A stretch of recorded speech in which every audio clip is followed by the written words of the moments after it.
উদয়পুরে দুই ছেলের হাতে আক্রান্ত জন্মদাতা পিতা, থানায় মামলা।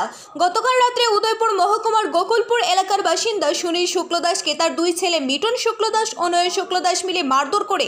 মারধরের কারণ জানতে গিয়ে সুনীল শুক্লদাস জানান, প্রতিদিন রাতে ওনাকে মারধর করে দুই ছেলে মিলে। মারার কারণ তাদের প্রতিদিনের খাবারের দায়িত্ব নিতে হবে পিতাকে। গতকাল রাত্রেও এই কারণে ছোট ছেলে তাকে মারধর করে মাথা ফাটিয়ে দেয়। হাসপাতালে চিকিৎসা করে রাধাকিশোরপুর থানায় মামলা দায়ের করেন দুই ছেলের বিরুদ্ধে। এই ঘটনায় এলাকায় নয়ন এবং মিঠুনের বিরুদ্ধে কড়া ব্যবস্থা নেবার দাবি জানানো হয় এলাকাবাসীর পক্ষ থেকে। ছেলে কি না বাড়ি কোনখানে? কি করে মারছে ছেলে আপনাকে? হ্যাঁ, ছেলে কি কারণে মারছে?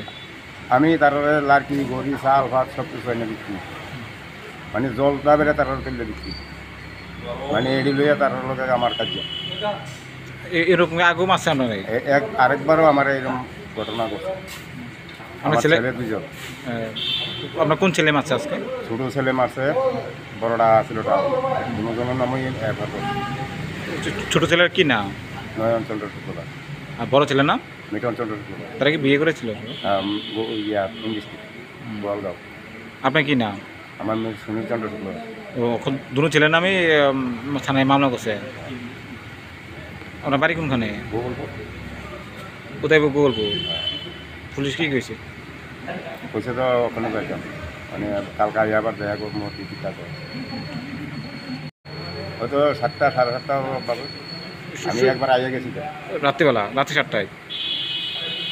আমি একবার আইয়া আর দিন ইয়া হাসপাতাল গেছি। হসপিটালে ভর্তি আসলে?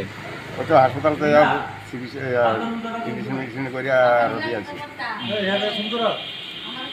এখন আপনি কি চাইতেছেন? আপনি কি চাইতেছেন? ছেলে কি?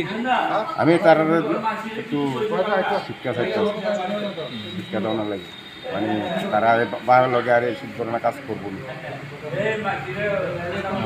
তার জন্য দুই ছেলের নামে থানায় মামলা করলেন? থানা দু ছেলে কি করে? একটা রাবার কিনে, একটা টেফারি করে। একজন ব্যবসায়ী, একজন টেপার। ছেলের কি নাম জানি করলেন? মিঠন চন্দ্র শুক্লা, একটার নাম হয়েছে নয়ন চন্দ্র শুক্লা।